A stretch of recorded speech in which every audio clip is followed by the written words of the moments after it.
अस्सलाम वालेकुम। चलें बेटा स्टार्ट करते हैं पेपर 119701 मई जून 25। अच्छा, ग्रेड थ्रेशोल्ड में आपने देखा होगा, मैं अक्सर बताता हूँ 26 was for A and 19 for C. अब आप सोच रहे होंगे सर ये तो बहुत ही ईजी था to get the A grade. Honestly speaking this paper is very much challenging. अभी आप देखोगे ये तो खैर एग्जामिनर रिपोर्ट के अकॉर्डिंगली 5 क्वेश्चन हैं which were challenging, but if we look at the first question तो आपको आइडिया होगा this question is challenging to as well. Video को एंड तक लाजमी देखिएगा क्योंकि आपको पता है कि I always focus on the concept. आपके जितने कंसेप्ट बेहतर होंगे आपकी उतनी ही सब्जेक्ट मेच्योरिटी इंक्रीज होगी and you will have the higher probability to get the best grade. It's not marking scheme only, ये एक आपके टॉपिक की रिवीजन भी होती है। सबसे पहले बेटा अगर हम इस क्वेश्चन को देखें, एग्जामिनर हमें कह रहे हैं ICl3 react with water a redox reaction. अच्छा, आपको पता है iodine is group 17 element, halogen है। Chlorine is also group 17 element, halogen है। अब हम इसमें चार्ज कैसे डिसाइड करते हैं? तो आंसर इज वेरी सिंपल। हमारे पास मोर इलेक्ट्रोनेगेटिव, अगर दो एलिमेंट बॉन्डेड हैं, दोनों ही नॉन मेटल हैं, the more electronegative will have the negative charge. क्या मतलब? ये देखिए कि अगर आप पीरियोडिक टेबल को देखें तो फ्लोरीन, क्लोरीन, ब्रोमीन, आयोडीन, अब आपके पास chlorine is more electronegative as compare to iodine, so it mean the charge on Cl will be -1। अब यहां पे आपके पास 3 Cl हैं, तो इसका मतलब है कि हमारे पास आयोडीन के ऊपर जो चार्ज होगा वो आपके पास आ जाएगा +3। पता है ना आप लोगों को, -1 इंटू 3 करेंगे ओवरऑल चार्ज 0 होना चाहिए। अब यहां पे आते हैं तो आपको पता है कि हाइड्रोजन +1 है, सो Cl over here is -1, iodine over here is -1, iodine over here. Charge calculation आती है बेटा, आप यहां पे लिख सकते हो हाइड्रोजन इज +1। एक मिनट में हाइड्रोजन को लिख देता हूं। हमारे पास hydrogen +1, iodine X +3 into oxygen is -2, overall charge is 0। तो X की वैल्यू मीन आयोडीन का चार्ज +5 आ जाएगा। तो यहाँ पे आयोडीन के ऊपर charge +5, by the way Cl के ऊपर भी चार्ज +5। अब गौर से देखना है, हमारे पास रिडॉक्स रिएक्शन का एक रूल होता है। What is the rule? मैं यहां पे लिख देता हूं। Rule is very simple, loss of electrons is equal to gain of electron. ये जितने भी रिडॉक्स रिएक्शन है, इस रूल को आपने लाजमी अप्लाई करना होता है। रिडॉक्स रिएक्शन में loss and gain of electron must be equal. अब बेटा अगर आप गौर से देखें तो I over here is +3, I over here is +5। अब आप सबको आइडिया है कि आपके पास +3 से +5 ये हमारे पास लॉस ऑफ 2 इलेक्ट्रॉन है। ऑन अदर हैंड अगर हम Cl की बात करें, Cl ओवर हियर इज -1, ये देखिएगा, और यहां पे आपके पास Cl है +5। अब आपको पता है जी कि आपके पास -1 से +5 ये हमारे पास आ जाता है लॉस ऑफ 6 इलेक्ट्रॉन। अब यहां पे आपने ऑप्शन को भी देखना, because this question is very much challenging. Examiner में कह रहे हैं कि Z और Z whatever you want to pronounce it is 1 in all these option. इसका मतलब है कि यहां पे हमारे पास HiO3 और ClO3 दोनों का 1-1 मोल है। अगर दोनों का 1-1 मोल है तो over here is loss of 2 electron, over here is loss of 6 electron, तो आपके पास लॉस ऑफ 8 इलेक्ट्रॉन है। टोटल लॉस इलेक्ट्रॉन का 8 है। अब हम यहां पे I की बात करते हैं, रिड्यूस कौन हो रहा है वो हम देखते हैं। I over here is +3। Bye the वे यहां पे Cl -1 है तो यहां पे भी Cl -1 है। In this case there is no change in oxidation state of Cl। लेकिन अगर आप I को यहां पे देखें तो ये -1 है। अब +3 से -1, बाज बच्चे क्या मिस्टेक करते हैं? बाज बच्चे ये करते हैं, वो कहते हैं sir +3 -1 answer is 2। This is wrong. क्यों बेटा रॉन्ग है? आपने डिफरेंस देखना है। डिफरेंस +3 और -1 में आपके पास -4 का है। मीन आपके पास over here iodine +3 to -1 is gaining 4 electron. मैं यहां पे आपके सामने लिख भी देता हूं ताकि आपको कंफ्यूजन हो। यहां से लेकर यहां तक गेन ऑफ 4 इलेक्ट्रॉन। अब हमने रूल क्या लिखा है, rule is very simple, loss of electron and gain of electron must be same. अब हमें 8 इलेक्ट्रॉन गेन करनी है तो हम इस 4 वाले को 2 से मल्टीप्लाई कर देते हैं। In other word you can say that कि हम यहां पे HI को 2 से मल्टीप्लाई कर देते हैं। अच्छा, जब आपने HI को 2 से मल्टीप्लाई किया तो आपके पास एक आयोडीन, ये मल्टीप्लाई बाय 2 आयोडीन आ गए, 1 iodine is over here, total iodine 3 आ गए, तो हमारे पास ICl3 और V की वैल्यू 3 आ गई। इसका मतलब है कि हमारे पास option A and option B are wrong. अब हम नेक्स्ट आ जाते हैं ऑक्सीजन की तरफ। यहां पे आपके पास Z और Z की वैल्यू 3 है, यहां पे भी 3 है, टोटल आपके पास 6 ऑक्सीजन आ गए। कितनी ऑक्सीजन आ गए, ये O है, this thing is O, 6 oxygen. यहां पे अगर आप देखें तो H2O, it mean we can write 6 over here. W की वैल्यू उसने नहीं पूछी, so we are not worried about that. अब बेटा आप हाइड्रोजन देखेंगे, 6 multiplied by 2, 12 hydrogen on this side. अगर आप इस साइड पे आते हो, यहां पे हम ऑलरेडी डिसाइड कर चुके हैं Z की वैल्यू 1 है, यहां पे भी Z की वैल्यू 1 है, यहां पे आपके पास Y की वैल्यू 2 है, तो हाइड्रोजन आपके पास ओवर हियर 1 + 1 + 2 4 आ गए। टोटल यहां पे कितने हाइड्रोजन है, 12 हाइड्रोजन। 12 करने के लिए हम यहां पे 8 से मल्टीप्लाई करेंगे, तो आपके पास ओवर हियर ICl3 में V की वैल्यू 3, HCl में X की वैल्यू 8, और ये बेटा आपके पास ऑप्शन आ जाती है। फिर भी कोई कंफ्यूजन हो, late me no in the comments box. मैं फिर से रिपीट कर देता हूं, the main concept over here is loss of electron and gain of electron must be same. Iodine आपके पास +3 से +5 में जा रहा है, लॉस ऑफ 2 इलेक्ट्रॉन। Cl -1 से Cl +5 में जा रहा है, loss of 6 electron. At the same time I +3 से -1 में जा रहा है, gain of 2 electron, and then we did the rest of the calculation. Rate, अच्छा रेट के क्वेश्चन रीसेंट पेपर में एग्जामिनर बहुत फ्रीक्वेंटली पूछता है, आपको लाजमी इनका आइडिया होना चाहिए। हम क्वेश्चन की तरफ आते हैं। क्वेश्चन हमारे पास क्या है, एग्जामिनर में कह रहे हैं कि the rate of reaction between reactive metal and excess of dilute acid is investigated, volume of hydrogen gas after 30 seconds for 3 minutes। यहां पे वो हमें कह रहा है average rate of reaction of first 30 second, यहां पे हमें कह रहा है लास्ट 30 सेकेंड। इसे P कह रहा है, इसे Q कह रहा है, और हमसे P - Q की वैल्यू पूछ रहा है। फर्स्ट 30 सेकेंड में आपके पास 0 से 64 जा रहा है, तो आपको पता है आपके पास रेट क्या होगा, change in volume which is 64 divided by time which is 30। इसे बेटा हम कह देते हैं ये हमारे पास P है। क्या कहा मैंने आपको, क्या चीज है rate, in this question it is change in volume in cm³ divided by time in second. क्योंकि आपको पता है रेट बेसिकली हमारे पास चेंज पर यूनिट टाइम है, which may be change in concentration, change in volume, change in amount, anything per unit volume हम उसे कहते हैं। पर यूनिट वॉल्यूम में सॉरी पर यूनिट टाइम, और टाइम जो है बेटा वो सेकंड में भी हो सकता है, मिनट में भी हो सकता है। नेक्स्ट हम आ जाते हैं यहां पे लास्ट 30 सेकंड में, यहां से लेकर यहां तक चेंज इन वॉल्यूम कितना है, 167 - 161 6 cm³। कितना टाइम है, 30 सेकंड। इस वैल्यू को आप क्या नाम दे रहे हो बेटा, this is equal to Q। अब आप कहते हो कि आपके पास 64/30, दिस वन, बेशक आप कैलकुलेटर से कैलकुलेट कर लीजिएगा, 6/30। आप इसे सॉल्व करेंगे तो आपके पास आंसर आ जाएगा B। वैसे आप इसे मैथमेटिकली भी कर सकते हैं, 58/30 क्लियर साइन है कि हमारे पास वैल्यू 2 से कम है जी। चलेंगे नेक्स्ट क्वेश्चन की तरफ आ जाते हैं। अच्छा, नेक्स्ट क्वेश्चन को आपने और से देखना है, ओ लेवल IGCSE में भी ये क्वेश्चन आ चुका है, this question repeated many time as well.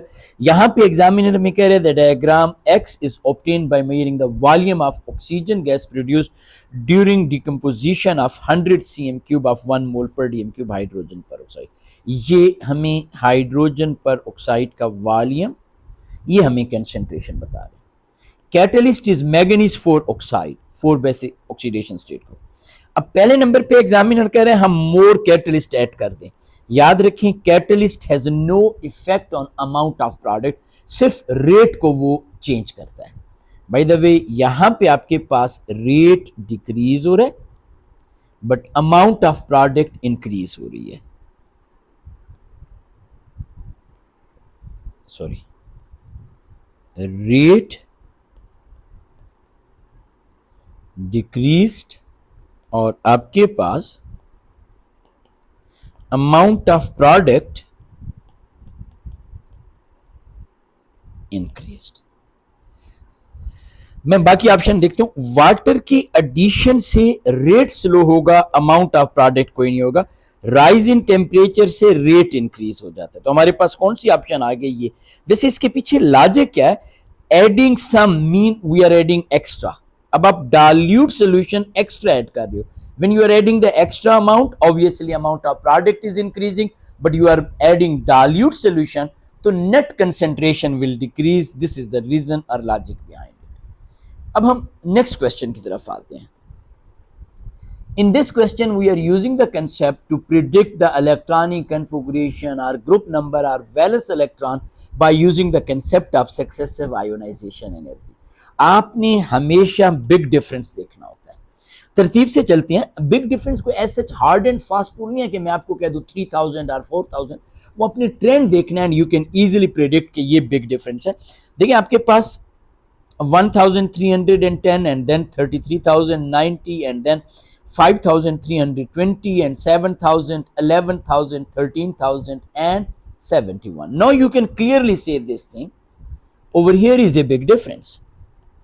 ये देखिएगा 13,000 से 71,000 बहुत बड़ा डिफरेंस है। हमें पता है सक्सेसिव आयोनाइजेशन एनर्जी इंक्रीज होती है क्योंकि प्रोटॉन आपके पास सेम होता है, इलेक्ट्रॉन कम होती हैं, इनवर्ड अट्रैक्शन इंक्रीज होती है। But this big difference is indicating, एक मिनट मैं यहाँ पे लिख भी देता हूं ताकि अगर आप नोट्स बना रही हैं तो आपके लिए, indicating that this electron removed from inner shell.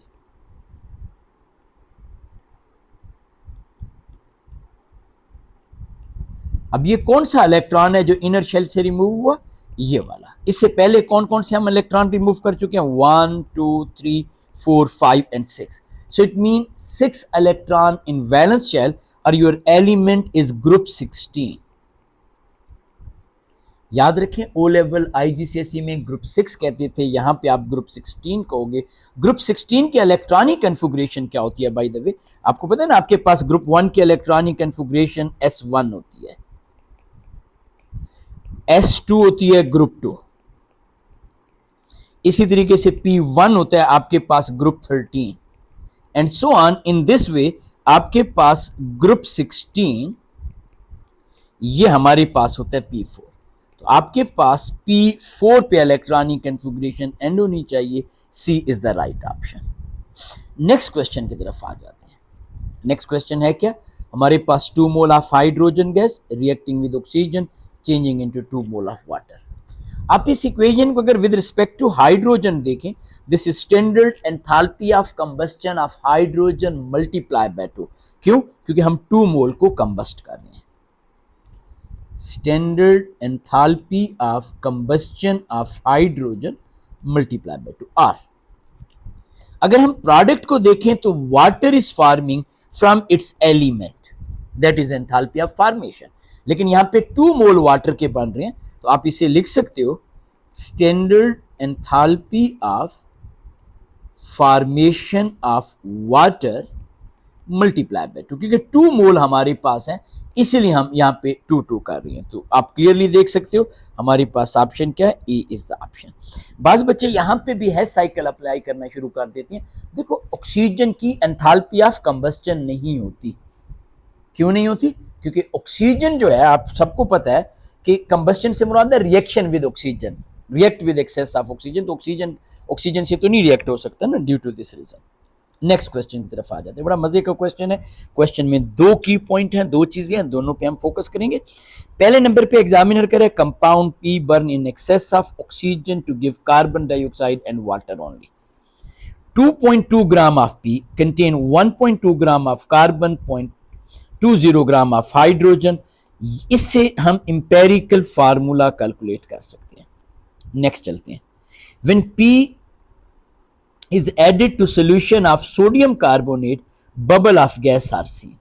अब देखिए सोडियम कार्बोनेट में जब आपने ऐड किया, गैस बन रही है, by the way it will be carbon dioxide gas. This is clear sign कि हमारे पास कंपाउंड इज कार्बोक्सिलिक एसिड। तो हमने एल्डिहाइड वाली ऑप्शन को इलिमिनेट कर दिया। अब नो अल्कोहल वाली ऑप्शन को भी हमने इलिमिनेट कर दिया। Now we are left with B and D. अब बी एंड डी में कैसे डिसाइड करेंगे, हम इंपेरिकल फार्मूला फाइंड कर लेते हैं। कार्बन का मास कितना है 1.2, हाइड्रोजन 0.20, इन दोनों को ऐड करें 1.2 प्लस 0.20, ये कितना आ गया 1.40। ऑर्गेनिक कंपाउंड का मास कितना है 2.20। It mean there is some other element as well. वो एलिमेंट क्या हो सकता है, दैट मस्ट बी ऑक्सीजन।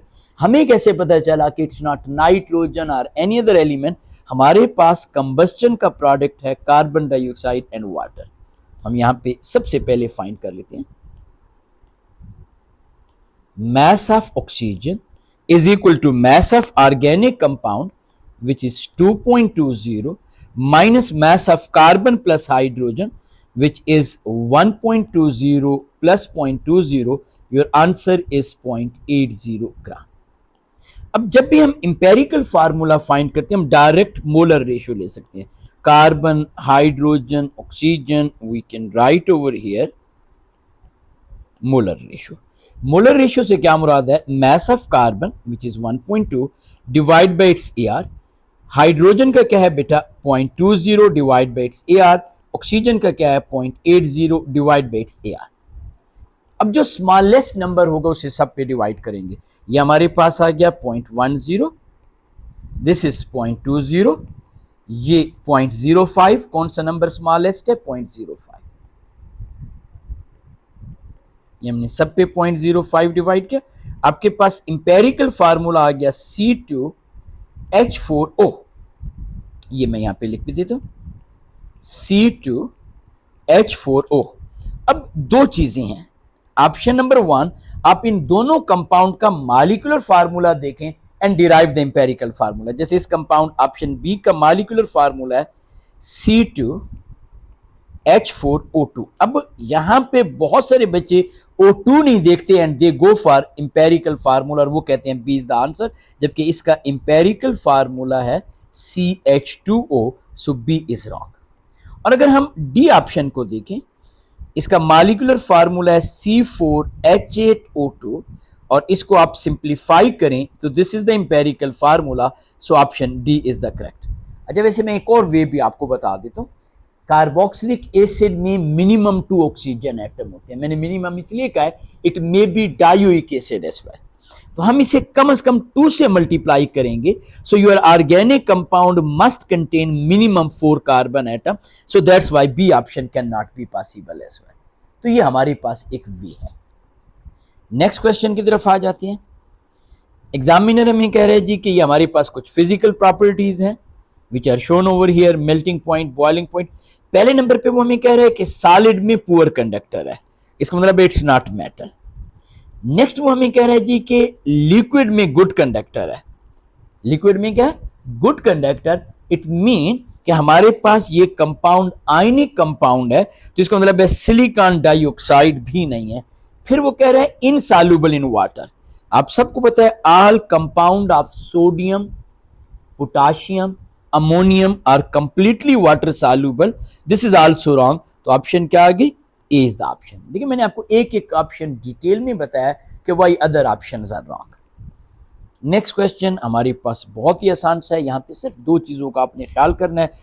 ये यहाँ पे उसने की दी हुई है। पहले नंबर पे तो कह रहे हैं कि अगर Cl और Na लिखा हो तो it mean these are the atom. तो आयनिक कंपाउंड में एटम नहीं होते, ऑप्शन ए को एलिमिनेट कर दिया। दूसरे नंबर पे जितने भी आयनिक कंपाउंड्स होते हैं they always have regular, lattice का मतलब भी यही होता है regular structure, regular repeated pattern.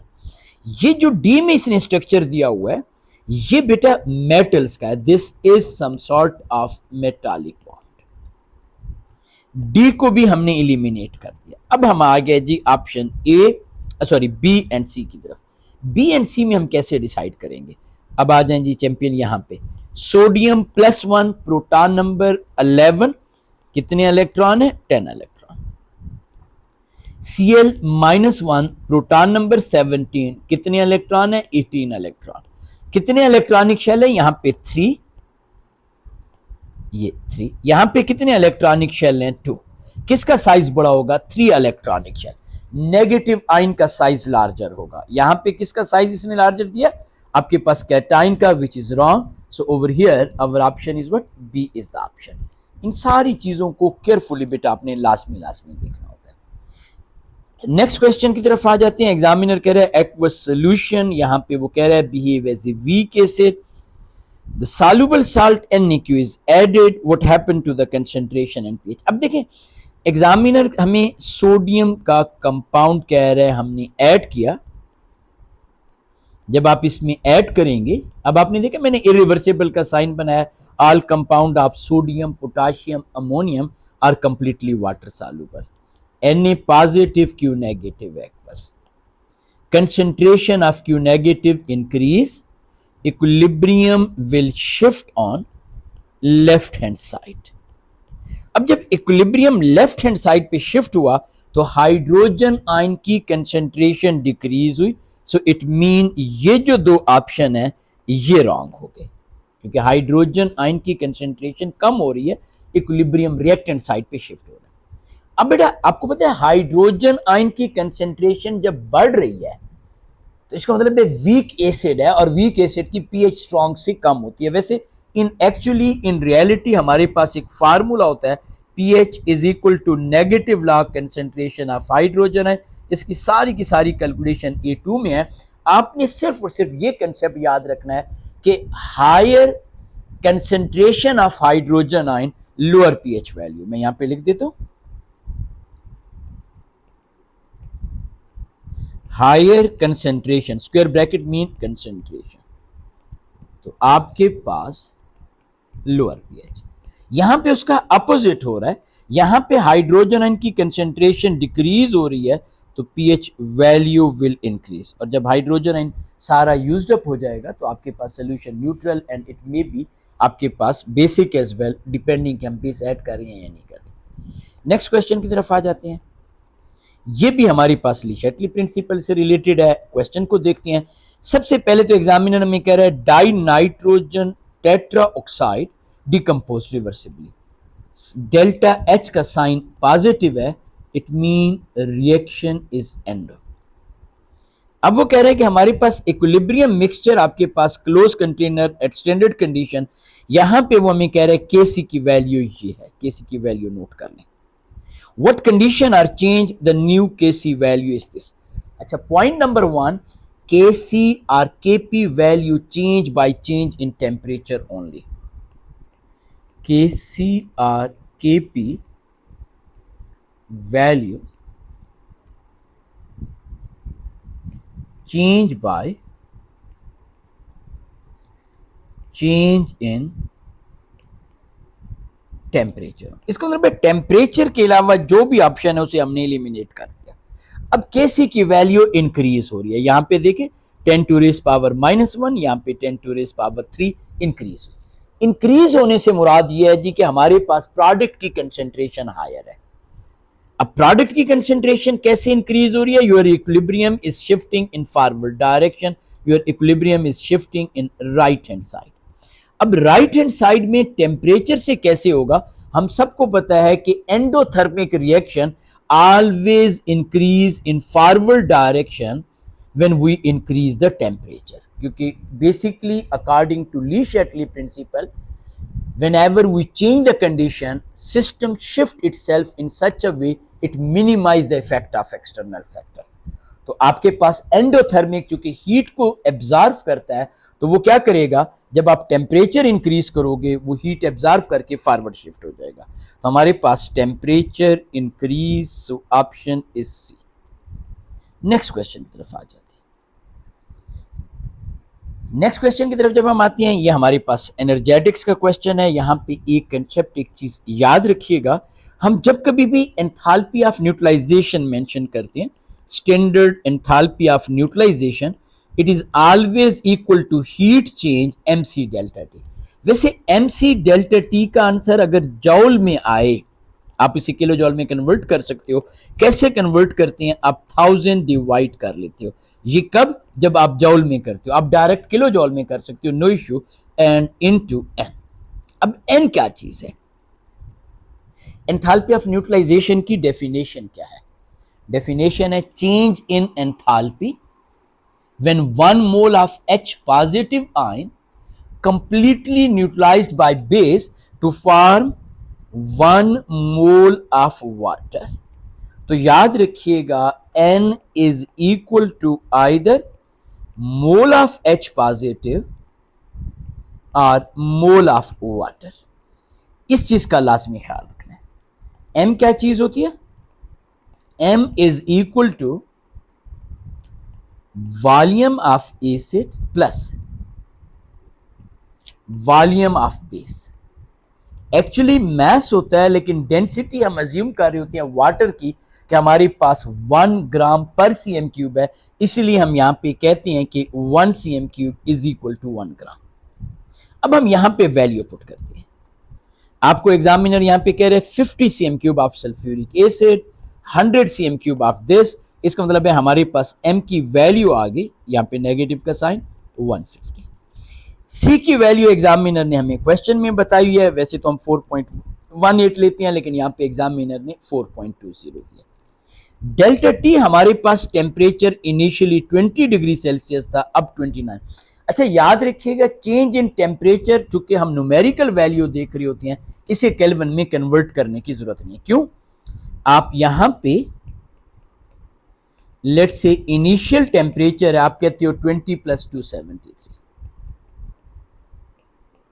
Final temperature आप कहते हो 29 + 273।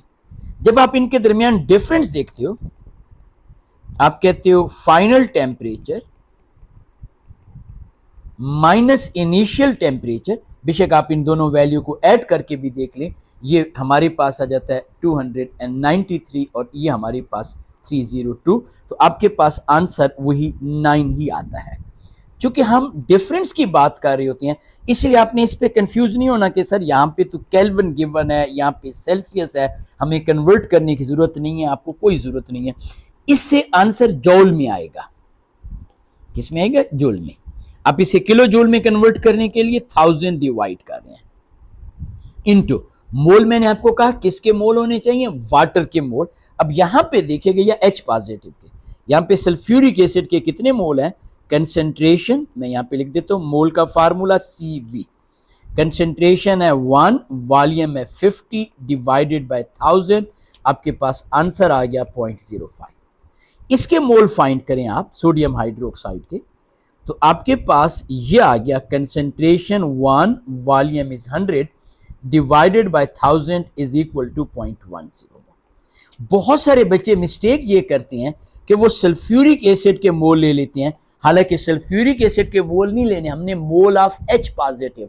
Recall the definition, change in enthalpy when 1 mole of H positive. तो बेशक आप यहां पे लिख सकते हो mole of H positive ion is equal to 2 into mole of H2SO4। एक ऑप्शन, या दूसरी ऑप्शन अगर आप बैलेंस केमिकल इक्वेशन लिखें तो आप सबको आइडिया है कि हमारे पास H2SO4 aqueous reacting with sodium hydroxide aqueous, it is changing into sodium sulfate plus H2O। आपके पास जितने मोल सोडियम हाइड्रोक्साइड के हैं उतने ही मोल वाटर के हैं। तो आप यहां पे लिख सकते हो mole of H2O is equal to mole of OH negative is equal to 0.10 mole. तो जो आपको कन्वीनियंट लगे, either you can find the mole of H positive ion, जो मैंने यहां पे आपको बताया, सल्फ्यूरिक एसिड के मोल को आप 2 से मल्टीप्लाई कर लो, और you can find the mole of वो। तो यहां पे अब हम वैल्यू यहां पे पुट कर देते हैं हम लोग। तो अब आपने क्या करना है, यहां पे मोल आपके पास आ गया 0.10। ये 1000 मैंने क्यों यूज किया? To convert into kilo joule. ये आपके पास क्या चीज है? M है। 4.2 स्पेसिफिक हीट, 9 क्या है आपके पास? Change in temperature. 0.1 mole of H positive और मोल ऑफ वाटर। इस सारी की सारी वैल्यू को काइंडली कैलकुलेट कीजिएगा and you will get the answer. इंशाल्लाह ताला आपको कोई प्रॉब्लम नहीं होगा जी। हमारे पास let me check, I think so answer is B. अच्छा बेटा, इस तरह के मैथमेटिकल क्वेश्चन होते हैं, अगर कहीं पे कोई आंसर आगे पीछे हो जाए तो काइंडली लेट मी नो ताकि मैं करेक्शन भी कर सकूं। Now this question is very much challenging question. First of all आप इस क्वेश्चन को लाजमी केयरफुली रीड कीजिएगा। मोल का कंसेप्ट है, बहुत सारे बच्चे इस क्वेश्चन में ट्रैप हो जाते हैं। क्वेश्चन ये है कि हमारे पास बेरियम डाइथायोनेट, ये आपके पास है, is soluble in water. This is the first and most important information. This is soluble in water. Next information, S2O6 charge -2 ion slowly decomposed in acidic solution. ये उसने हमें इक्वेशन दी हुई है। अब वो हमें सबसे पहले कह रहा है कि हमारे पास इस कंपाउंड के इतने ग्राम हैं, dissolve in 100 cm³ of water. Remember this thing, आपके पास ये जो मोल हैं ये कंप्लीटली सॉल्युबल है। कितने मोल हैं, हम इस कंपाउंड का एमआर कैलकुलेट कर लेते हैं। कैसे कैलकुलेट करेंगे? बेरियम होता है 137, sulphur is 32 multiply by 2, oxygen is 16 multiply by 6, plus water होता है 18 मल्टीप्लाई बाय 2। अब आप इन सारी वैल्यूज को ऐड करेंगे तो you will have the MR 333 333। हम यहां पे इसके मोल फाइंड कर लेते हैं। 3.513 divided by MR which is 333, तो आपके पास आंसर आ जाता है 0.01054 मोल। ये बेटा हमने स्टेप नंबर 1 इस कंपाउंड के मोल फाइंड किए। मैं इसे डिफरेंट कलर से हाईलाइट कर दिया ताकि आपको कंफ्यूजन। अब जब आप इस कंपाउंड के मोल वॉल्यूमेट्रिक फ्लास्क में ऐड कर रहे हैं, at x time white precipitate with the mass of this is forming. अब ये व्हाइट प्रेसिपिटेट किसके बन रहे हैं? पहले तो इस इक्वेशन को गौर से देखिएगा। आपने इस कंपाउंड को जब ऐड किया सॉल्यूशन में, तो एक्चुअली आपके पास barium ion aqueous plus S2O6 -2 aqueous बना। डन हो गया जी। अब बेटा आपके पास ये जो बेरियम 2 पॉजिटिव आयन है वो सल्फेट आयन के साथ मिलके व्हाइट प्रेसिपिटेट बना रहा है। मैं यहां पे लिख देता हूं, barium 2 positive ion aqueous, it is changing into sulphate -2 aqueous, it is changing into barium sulphate.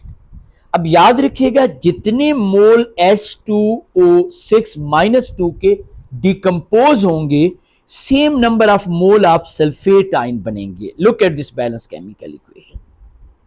और जितने मोल SO4 -2 के बनेंगे, सेम मोल बेरियम सल्फेट के बनेंगे, क्योंकि barium ion which was from this salt, sulphate ion which is by dissociation of this compound combining and changing into this.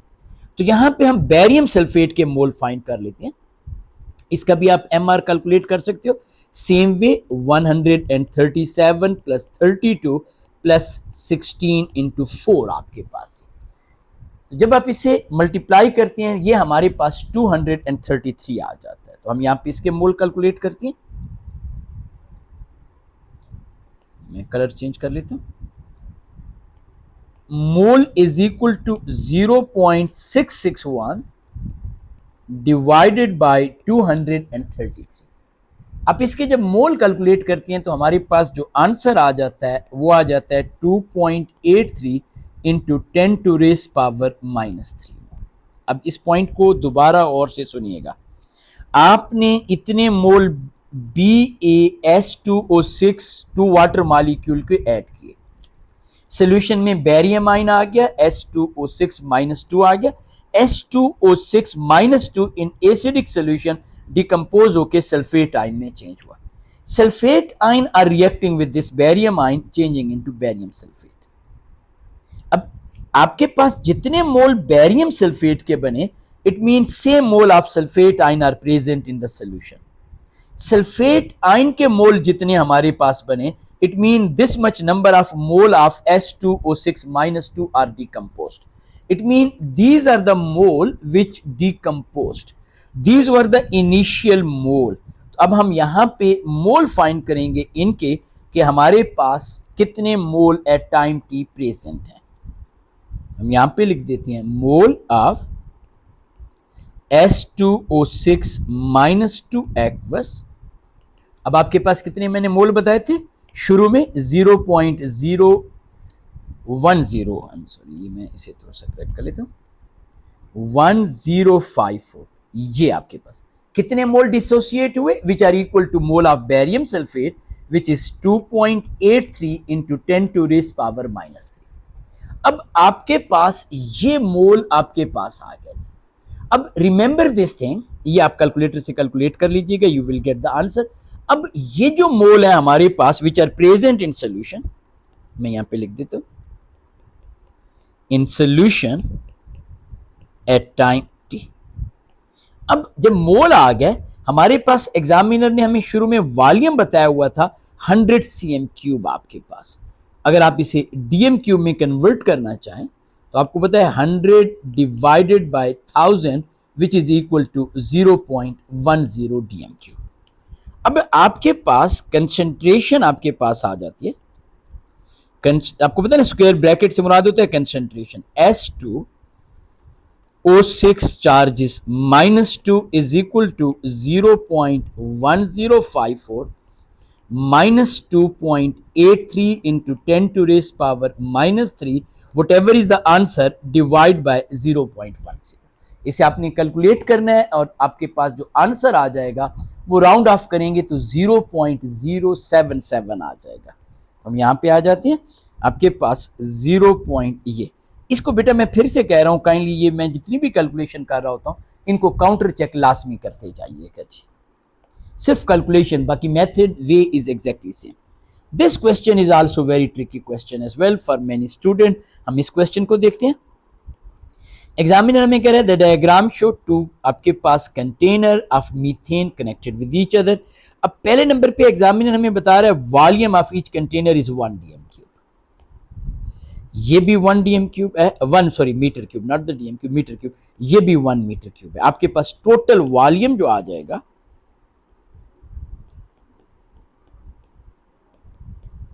असल में DM cube इतनी मरतबा आ चुका है ना कि हम वो डीएम क्यूब ही नॉर्मली कह रहे होते हैं। ये आपके पास 2 मीटर क्यूब। ओके, अब इस पहले कंटेनर में वो कह रहे हैं 16 ग्राम ऑफ मीथेन। आप इसके मोल फाइंड कर लें 16, MR of methane is also 16, 1 मोल। इस कंटेनर में 96 ग्राम है, तो आप कहते हो 96, इट्स एमआर इज 16, तो ये हमारे पास आ गया 6 मोल। तो टोटल मोल कितने आ गए 1 + 6, इन दोनों कंटेनर में एन की वैल्यू हमारे पास आ गई 1 + 6 is equal to 7। Next question की तरफ आते हैं, इसी क्वेश्चन को आगे देखते हैं।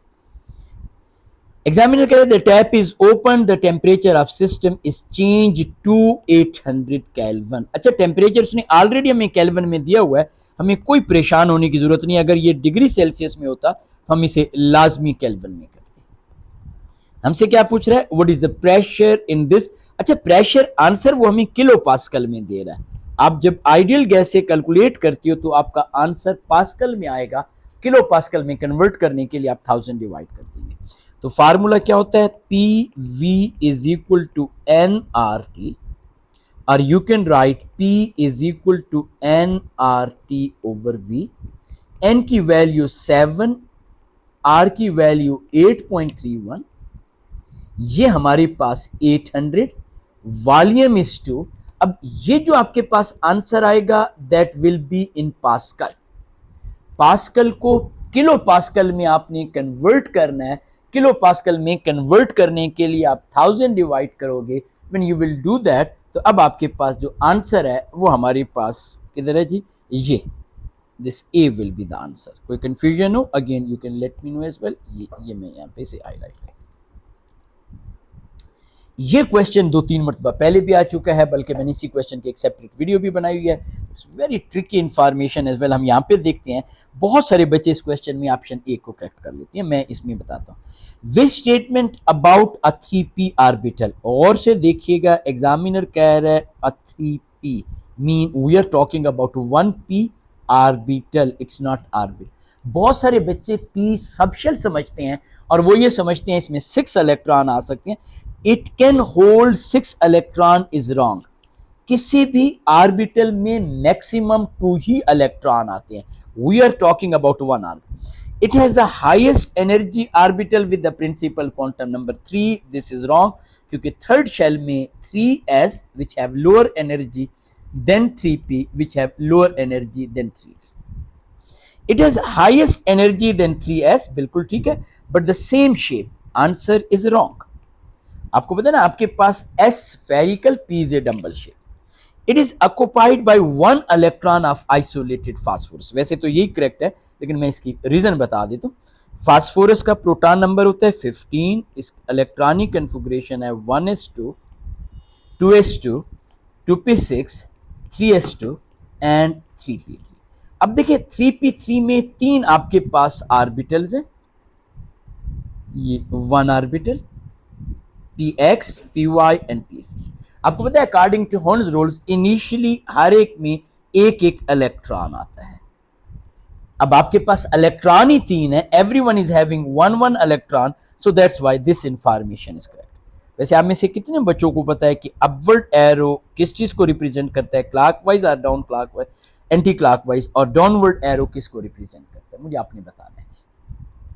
नेक्स्ट क्वेश्चन आपके पास आ जाता है, which pair do the both species आपके पास have same shape and same number of covalent bond. Option 1 methane. Methane में कार्बन के आउटर मोस्ट शेल में 4 इलेक्ट्रॉन होते हैं। आप सबको पता है टेट्राहेड्रल स्ट्रक्चर होता है, आपके पास bond angle 109.5 degree. The next one is ammonium ion. गौर से देखिएगा, it's ammonium ion not ammonia. Ammonium ion में नाइट्रोजन के आउटर मोस्ट शेल में आपको पता है कि आपके पास कितने इलेक्ट्रॉन होते हैं, 5। ये इसने 3 कोवलेंट बॉन्ड बनाए, and over here is dative covalent bond which also act like a covalent bond. इसमें भी आपके पास बॉन्ड एंगल 109.5 डिग्री है। इसमें भी 4 इलेक्ट्रॉन सराउंडिंग्स हैं, 4 बॉन्ड पेयर्स हैं, तो ऑप्शन दिस इज करेक्ट। अच्छा, कार्बन डाइऑक्साइड लीनियर है, नाइट्रोजन की तरह नहीं है, और बाकी आप इसी तरीके से ऑप्शन देख सकते हैं। नेक्स्ट क्वेश्चन की तरफ आ जाते हैं। नेक्स्ट क्वेश्चन में एग्जामिनर हमें ये एक इक्वेशन दे रहा है, ammonium ion reacting with OH changing into this, which statement about this reaction. पहले नंबर पे ammonium ion are reduced, this is wrong. क्यों? रिडक्शन में हमेशा चेंज इन ऑक्सीडेशन स्टेट होता है। यहां पे अगर आप नाइट्रोजन की ऑक्सीडेशन स्टेट देखें, on each side it is -3। Hydrogen को आप देखें, on each side hydrogen is +1 and oxygen is -2। तो it's not the reversible reaction. यहां पे अब next information, ammonia act as Bronsted Lowry base. Yes, base किससे कहते हैं, विच एक्सेप्ट हाइड्रोजन आयन। ये आपके पास ammonia, it is changing into ammonium ion, it is accepting hydrogen ion. अच्छा, आप इसे प्रोटॉन भी कह सकते हो। नेक्स्ट वो कह रहा है कि the ammonium ion and ammonium molecule have the same bond angle, this is wrong. अभी मैंने आपके सामने अमोनियम आयन का बनाया। जब हम अमोनिया की बात करेंगे तो we are having 1 lone pair, 3 bond pair. Normally एक लोन पेयर से बॉन्ड एंगल 2.5 यूनिट डिक्रीज होता है, इट इज 107 पैरामीटर। तो ये हमारे पास third information. The reaction is not redox reaction, वो ऑलरेडी मैं आपको बता चुका हूं कि रिएक्शन इज नॉट रिडॉक्स। ये भी ठीक है, 2 भी ठीक है, तो हमारे पास क्या ऑप्शन आ गई, अब करेक्ट ऑप्शन इज सी। आपने नोट किया, मैं आपको एक एक चीज, एक एक पॉइंट एक्सप्लेन कर रहा हूं। आपने करना क्या है, आपने एक तो सारी वीडियो देखनी है, बार बार देखें बेशक, अपने दोस्तों के साथ शेयर करनी है, लाइक और सब्सक्राइब लाजमी करना है। This is the only favour which I am asking from you people, like and subscribe. Next वो कह रहा है which reduction process occur on the surface of catalyst. हम यहां पे आ जाते हैं, reduction of carbon dioxide and nitrogen. याद रखिएगा, कैटलिस्ट की सरफेस के ऊपर कार्बन डाइऑक्साइड रिएक्ट ही नहीं करता। बेसिकली हमारे पास केमिकल रिएक्शन कैटालिटिक कन्वर्टर के ऊपर इस तरह होता है कि ये आपके पास कार्बन मोनोऑक्साइड है, it is reacting with oxides of nitrogen which may be nitrogen monoxide or nitrogen dioxide, और ये आपके पास, तो यहां पे आप देख सकते हो कार्बन मोनोऑक्साइड ऑक्सीडाइज हुआ, नाइट्रोजन मोनोऑक्साइड रिड्यूस हुआ। आप ये वाली इक्वेशन भी लिख सकते हो, प्लस आपके पास 2 mole of nitrogen reduction. Heat होती है, कैटलिस्ट होता है, मैंने यहाँ पे नहीं लिखा क्योंकि हम सिर्फ एमसीक्यूज की डिस्कशन कर रहे हैं। मैं सिर्फ और सिर्फ यहाँ पे क्विकली आपको एक चीज रिकॉल करवाना चाह रहा हूँ, यहाँ पे भी कार्बन मोनोऑक्साइड ऑक्सीडाइज हुई है, तो इसलिए हमारे पास ये वाली जो ऑप्शन है वो हम कहते हैं जी कि हमारे पास रॉन्ग है, कि आपके पास रिडक्शन ऑफ कार्बन मोनोऑक्साइड, आपको पता है कार्बन मोनोऑक्साइड की भी रिडक्शन हमारे पास नहीं होती, reduction of oxides of nitrogen, अभी मैंने आपको बताया this is the correct option, और कार्बन मोनोऑक्साइड की ऑक्सीडेशन होती है, उनकी रिडक्शन नहीं होती। नेक्स्ट क्वेश्चन की तरफ आ जाते हैं। Which statement about the halogen, chlorine, bromine, iodine and their compounds are correct. पहले नंबर पे होकर है the halogen with the highest boiling point has the atom which form the strongest bond of to hydrogen, this is wrong। देखिए आपके पास halogen में ना, अगर हम बात करें लेट से आपके पास ये क्लोरीन है, ये आपके पास bromine and iodine, down the group आपके पास नंबर ऑफ इलेक्ट्रॉन पर मॉलिक्यूल इंक्रीज हो रहे होते हैं, strength of van der Waals forces increase हो रही होती है, melting and boiling point are increasing. लेकिन जब हम डाउन द ग्रुप आते हैं तो हमारे पास बॉन्ड लेंथ, एक मिनट में यहां पे बता देता हूं आपको, ये आपके पास लेट से HCl है, ये आपके पास है HBr, ये आपके पास है HI, down the group bond length increase हो रही होती है, ये बेशक नोट कर लें आपके काम आएगा, bond length increases, bond energy decreases. Reason क्या होती है, न्यूक्लियस एंड बॉन्डिंग इलेक्ट्रॉन के दरमियान जब डिस्टेंस ज्यादा होता है, फोर्स ऑफ अट्रैक्शन हमारे पास कम हो जाती है। तो ये जो इंफॉर्मेशन है first one that is wrong. The halogen atom with the strongest which is iodine, इसके नीचे वैसे एस्टेटीन भी होगा, astatine has the strongest instantaneous dipole induced dipole forces, आपके पास most thermally stable hydrogen halide, this is also wrong.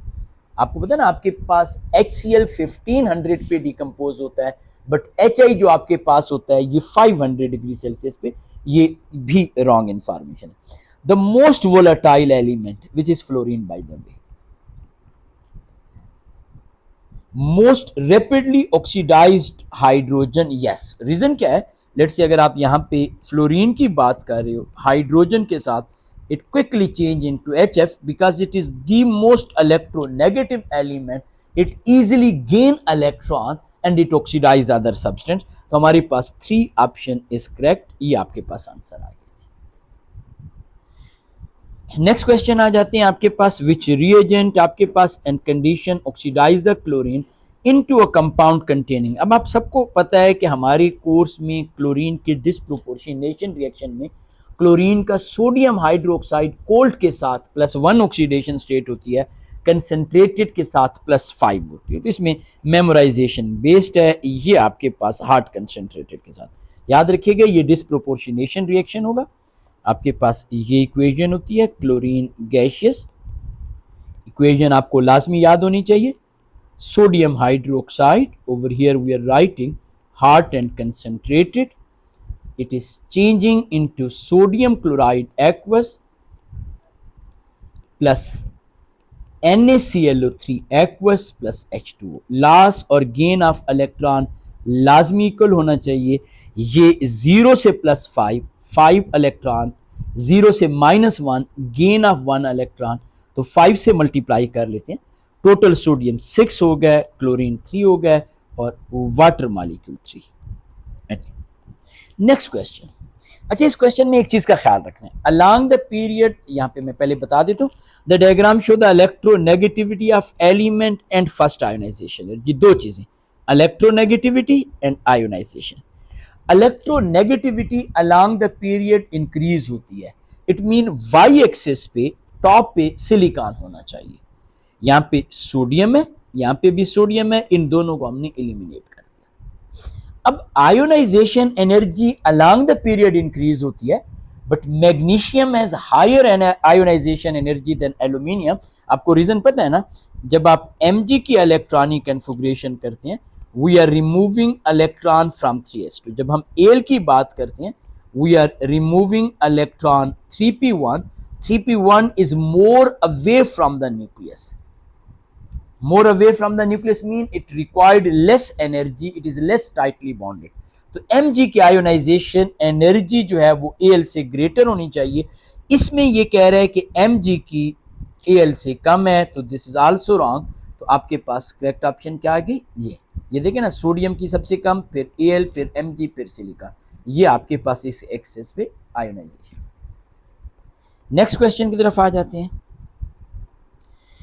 आपके पास radium is an element below आपके पास barium. Down the group reactivity आपके पास इंक्रीज होती है, थर्मल स्टेबिलिटी इंक्रीज होती है।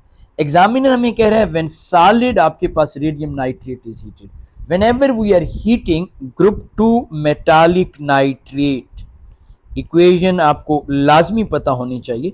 दे change into group 2 metallic oxide plus 2 mole of nitrogen dioxide brown gas plus half mole of oxygen gas. यहां पे अगर आप, अच्छा आपके पास ना, ये मैंने 1 मोल के लिए लिखा, 2 के लिए आप इस इक्वेशन को 2 से मल्टीप्लाई भी कर सकते हो। यहां पे अगर आप देखें इस इक्वेशन में, तो इसने रेडियम के ऊपर +2 चार्ज होता है, ऑक्सीजन -2, फार्मूला गलत दिया हुआ है। यहाँ पे इसने N2O दिया हुआ है विच इज रॉन्ग। यहाँ पे नाइट्रोजन गैस दी है which is also wrong. So your option is ए। देखिए आपने नोट किया, मैं आपको बाकी सारी की सारी ऑप्शन भी डिटेल में बता रहा हूं कि why they are wrong. Now this is another trap. Question को गौर से देखिएगा, स्क्रीनशॉट आपने इसकी बनानी है and let me know the answer in comments box कि आपने पहली मर्तबा इस क्वेश्चन को अगर ठीक किया है तो थम्स अप। अगर पहली मर्तबा गलती की है, सेकंड टाइम मेरे समझाने पे समझ आई है, तो आपने लाजमी मुझे बताना है, let me know as well. Question ये है, एग्जामिनर हमें टेबल बता रहा है, टेबल यहाँ पे डाटा शो कर रहा है। पहली इंफॉर्मेशन ये कह रहा है कि all the element in the table with the joint structure have higher melting point than each element in the table with simple molecular। बच्चों के माइंड में फौरन ही आता है, yes sir, giant structure have the higher melting and boiling point. They ignore the information in the table. Sodium, आपको पता है ना, सोडियम मेटल है, सोडियम का स्ट्रक्चर हमारे पास होता है giant metallic lattice. By the way sulphur जो है it's a simple molecule, S8 fix number of atom है, सिंपल मॉलिक्यूल। यहां पे कितना है आपके पास 371, यहां पे कितना है 386। टेबल को गौर से पढ़ना है, इसने लिखा हुआ है all, this is wrong. Simple molecule का आपके पास मेल्टिंग पॉइंट बेशक स्लाइटली ग्रेटर से, but it is greater than the sodium. ये वो ट्रिक था, ये वो ट्रैप था जो अक्सर बच्चे इसमें आ जाते हैं। नेक्स्ट वो कह रहे हैं कि हमारे पास मैग्नीशियम है higher melting point than the sodium. Metals हैं, मेटल में डीलोकलाइज्ड इलेक्ट्रॉन जिन्हें हम मेटालिक बॉन्ड कहते हैं, वो चूंकि ज्यादा होंगे, फोर्स ऑफ अट्रैक्शन ज्यादा है। This information is correct. पता है ना, मेटल में metallic bond is electrostatic force of attraction between metal ion and delocalised electron. तो डीलोकलाइज्ड इलेक्ट्रॉन Mg में ज्यादा है। Phosphorus and sulphur does not conduct, not को बोल्ड करके लिखो, because they are simple molecule. इनके पास ना तो कोई आयन है free to move, neither they have delocalised electron which are free to move. तो दिस इज आल्सो करेक्ट। तो आपके पास 2 and 3 आर करेक्ट, तो डी इज द आंसर। अब आपने मुझे लास्ट में बताना है कि आपने क्या मिस्टेक की। नेक्स्ट क्वेश्चन की तरफ आ जाते हैं। इसमें भी बाज़ वक़्त बच्चे ट्रैप हो जाते हैं। क्वेश्चन को गौर से आपने लाजमी पढ़ना है। Each mineral listed behave as a mixture of 2 carbonate. Mixture of 2 carbonate never mean they have the equal ratio as well. They can be used fire retardant because they decompose on heat or this thing. This is the key point. They decompose and they produce the carbon dioxide. This is the reason. It means if they release more quickly carbon dioxide, they are the best retardant. और आपको पता है down the group thermal stability increase हो रही होती है। इसका मतलब है जो बेरियम कार्बोनेट होगा that will be the worst one आपके पास। तो अगर हम बेरियम कार्बोनेट वाले को वर्स्ट वन कह रहे हैं तो हमारे पास ऑप्शन ए एंड ये आपके पास ऑप्शन सी, इन दोनों को हमने एलिमिनेट कर दिया। Now we are left with these two. इसमें अगर आप और से देखें तो Mg3 आपके सामने लिखा हुआ है, मीन एक्चुअली आपके पास 3 मोल ऑफ मैग्नीशियम कार्बोनेट है, 1 मोल ऑफ कैल्शियम कार्बोनेट है। और इसको देखें आप डोलोमाइट को तो ये आपके पास 1 मोल मैग्नीशियम कार्बोनेट है, 1 mole calcium carbonate. So which one will produce the more carbon dioxide? The one which is having more mole of magnesium carbonate, क्योंकि मैग्नीशियम कार्बोनेट जो है वो इजीली डिकम्पोज्ड हो जाएगा। So it mean huntite is the best one आपके पास। तो ये ऑप्शन भी wrong and your right answer is D. Next question की तरफ आ जाते हैं। क्वेश्चन नंबर 24 एग्जामिनर में कह रहे हैं कंपाउंड एक्स कंटेन टू आपके पास। अब यहां पर हम एक एक इंफॉर्मेशन को देखेंगे। पहले नंबर पे एग्जामिनर कह रहा है compound X react with water to form only 2 product, a slightly soluble hydroxide and this. पहले नंबर पे एग्जामिनर ने यहां पे लिखा हुआ है slightly soluble hydroxide. Remember this thing, मैं अगेन एंड अगेन रिपीट कर रहा हूं, all compound of sodium, potassium and ammonium are completely soluble. उसमें सोडियम नहीं हो सकता क्योंकि सोडियम हाइड्रोक्साइड कंप्लीटली सॉल्युबल है। अब कह रहा है compound Q is an element of Z and hydrogen. Okay fine. अब वो कह रहा है कंपाउंड Q आपके पास burn in moist to produce an oxide and water, the oxidation number of Z is +5। अब एलिमेंट Z की +5 ऑक्सीडेशन स्टेट है। आपको पता है सल्फर की ऑक्सीडेशन स्टेट +6 होती है। This is also wrong as well. हमारे पास ऑप्शन ए आ गया। वैसे इन रियलिटी आपके पास जो कंपाउंड था वो हमारे पास था मैग्नीशियम फास्फीन Mg3P2। जब इसने वाटर के साथ रिएक्ट किया तो ये हमारे पास मैग्नीशियम हाइड्रो ऑक्साइड बना aqueous which is partially soluble, plus आपके पास PH3 ने फिर आपके पास बर्न किया और ऑक्साइड और वाटर बना रहा है। वो एक अलग चीज है, मैं पूरी इक्वेशन नहीं लिखना चाह रहा, मैंने यहाँ पे हिंट दे दिए, otherwise that will be out of your syllabus content. Next आ जाते हैं। 3 reagents are listed over here. ये आपके पास है sodium carbonate, lithium hydroxide and water. Which reagent react with pure ethanoic acid to give ether. अब इसमें ना एक चीज का आपने ख्याल रखना है, हमें चाहिए इथेनोएट आयन। आपके पास LiAlH4 which is in dry ether, that is reducing agent. ये इसके साथ अगर रिएक्ट करेगा तो उसे एल्डिहाइड एंड अल्कोहल में कर देगा। सोडियम कार्बोनेट बच्चे कहते हैं ठीक है, मेटालिक कार्बोनेट जब रिएक्ट करते हैं तो हमारे पास क्या होगा, ये लेट्स से आपके पास इथेनोइक एसिड है, it is reacting with sodium carbonate, तो हमारे पास सोडियम इथेनोएट आ गया। अभी मैं बार बार एक चीज कह रहा हूं, सोडियम के कंपाउंड कंप्लीटली वाटर सॉल्युबल है, तो आप इन्हें यूं भी लिख सकते हो, या आप सोडियम आयन अलग और वो प्लस आपके पास आ जाता है H2O प्लस आपके पास कार्बन। इस कंपाउंड को आप यूं भी लिख सकते हो CH3 COO negative plus Na positive. ये तो बच्चे ठीक कर लेते हैं। वाटर पे आके बच्चे कंफ्यूज हो जाते हैं। ये देखिए आपके पास इथेनोइक एसिड है, जब आप वाटर में ऐड करोगे obviously it will dissociate, although it's weak acid partially dissociate होगा, but still it provide us ethanoate ion plus H3O positive. तो इसका मतलब है वाटर की ऑप्शन भी ठीक है हमारे पास, 1 एंड 3 इज आल्सो करेक्ट। तो हमारे पास क्या ऑप्शन आ गई, B is the option. Next question. अच्छा, इस क्वेश्चन को भी आपने गौर से देखना है। I am giving you a lot of information over here. Question में एग्जामिनर कह रहे हैं complete combustion of compound T gives carbon dioxide and water only. अब कोई भी कंपाउंड हो सकता है, alcohol, aldehyde, carboxylic acid, alkyne, कुछ भी हो सकता है। Compound T produce steamy fumes with PCl5। अब एक चीज का लाजमी ख्याल करना है, आपके पास किसी भी कंपाउंड में OH ग्रुप हो, OH ग्रुप, तो आप इसका रिएक्शन जब SOCl2 के साथ रिएक्ट करेंगे, आप PCl3 के साथ करेंगे, PCl5 के साथ करेंगे, तो आपके पास हमेशा HCl प्रोड्यूस होगा। अब देखिए मैंने यहां पे OH लिखा है, which may be R C double bond OH और विच may be are CH2OH।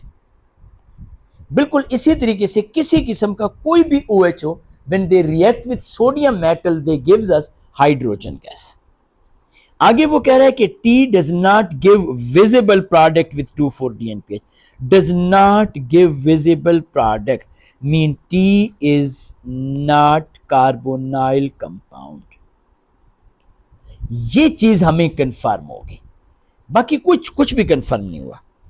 Compound T is carboxylic acid, no compound T is hydrocarbon, no compound T is an alcohol, no confirm नहीं है। What is confirm, क्योंकि वो कह रहा है, गौर से पढ़िएगा, what can be deduced with certainty. हमें कंफर्मेशन चाहिए 100%, we must be certain about it. तो compound T is not a carbonyl compound, aldehyde and ketone are carbonyl compound, so your answer is T. Next question की तरफ आ जाते हैं। Next question में examiner हमें कह रहे हैं कि information about a carbonyl compound is given. Carbonyl compound react with AlH4 and gives a secondary alcohol. पहली चीज ये इंडिकेट कर रहा है, ये LaOH4 रिड्यूसिंग एजेंट है, कंपाउंड X रिड्यूस होकर इसमें चेंज हो रहा है, तो इसका मतलब है कंपाउंड इज कीटोन। अगर ये एल्डिहाइड होता या कार्बोक्सिलिक एसिड होता तो ये प्राइमरी अल्कोहल में रिड्यूस होता। Compound T react with alkaline iodine gives us yellow precipitate. This is another information कि compound contain either CH3OH dash और CH3C double bond O dash. अब पहले नंबर पे ब्यूटानल, ये किस में रिड्यूस हो जाएगा, प्राइमरी अल्कोहल में। इथेनॉल प्राइमरी अल्कोहल, इन दोनों को हमने एलिमिनेट कर दिया। अब आपके पास पेंटेन 3 की जब हम बात करते हैं तो CH3CH2 C double bond O CH2 and CH3, it can not give iodoform test. तो हमारे पास ऑप्शन क्या आ गई, बी कैसे आई, CH3 C double bond O CH2 CH3, this one is giving iodoform test।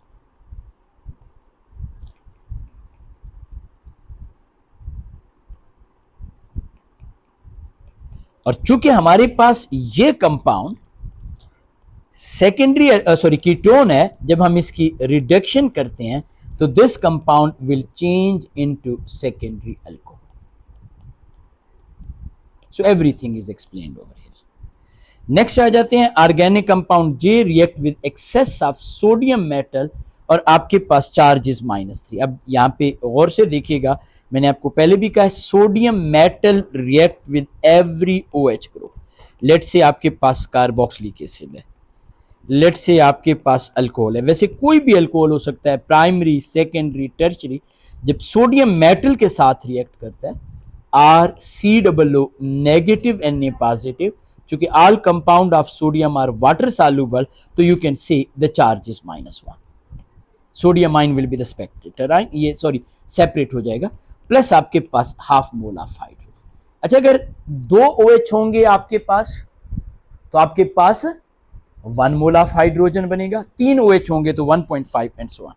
यहां पे भी सोडियम मेटल, वैसे ये जो रिएक्शन होती हैं these are redox reaction, sodium metal oxidise हो रही है, इसमें भी यही होगा, RCH2O नेगेटिव, बेशक आप यहां पे लिख सकते हो Na पॉजिटिव, मैं 1 मिनट इन्हें इकट्ठा लिख देता हूं फॉर द टाइम भी, प्लस आपके पास हाफ मोल ऑफ हाइड्रोजन। अच्छा, जो मेटालिक कार्बोनेट होते हैं they react with alcohol, sorry carboxylic acid, not with alcohol. Metallic carbonate reacts with carboxylic acid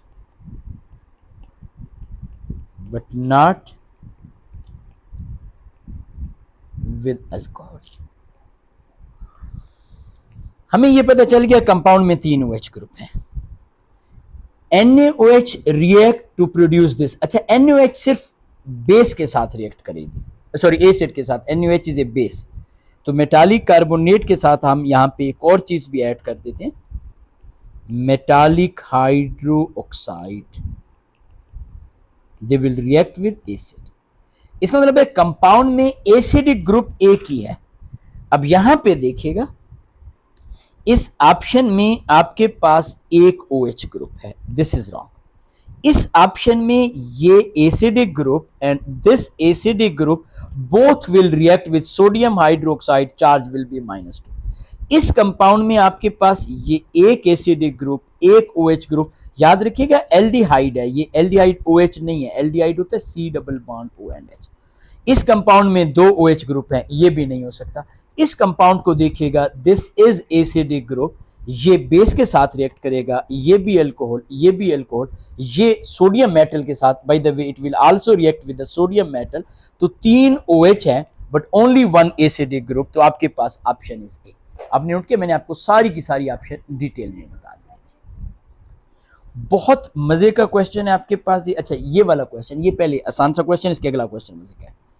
next question की तरफ आ जाते हैं। Which formula of an organic compound form when propanoic acid react with methanol in the presence of concentrate. अब देखें बेटा, आपके पास ester formation है, ये आपके पास है propanoic acid CH3 CH2 C double bond OH। ये आपके पास आ जाता है मिथेनॉल HONCH3। आपको पता है कार्बोक्सिलिक एसिड से OH, अल्कोहल से हम H रिमूव करते हैं, हमारे पास जो एस्टर बनेगा that will B methyl propanoate. अगर हम इस पहली ऑप्शन को देखें, इस पे बाज़ वक़्त बच्चे कंफ्यूज हो जाते हैं, इसमें एक ऑक्सीजन है, this is ketone, this is not ester.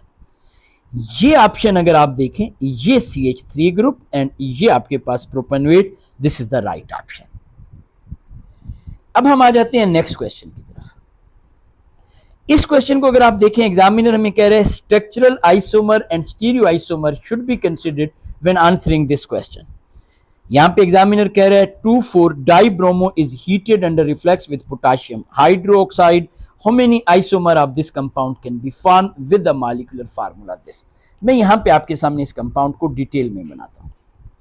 आपके पास एग्जामिनर ने हमें कंपाउंड का मॉलिक्यूलर फार्मूला बताया हुआ है 2,5 डाइब्रोमोहेक्सेन। ये देखिएगा 1 2 3 4 5 एंड 6, यहां पे Br, यहां पे Br।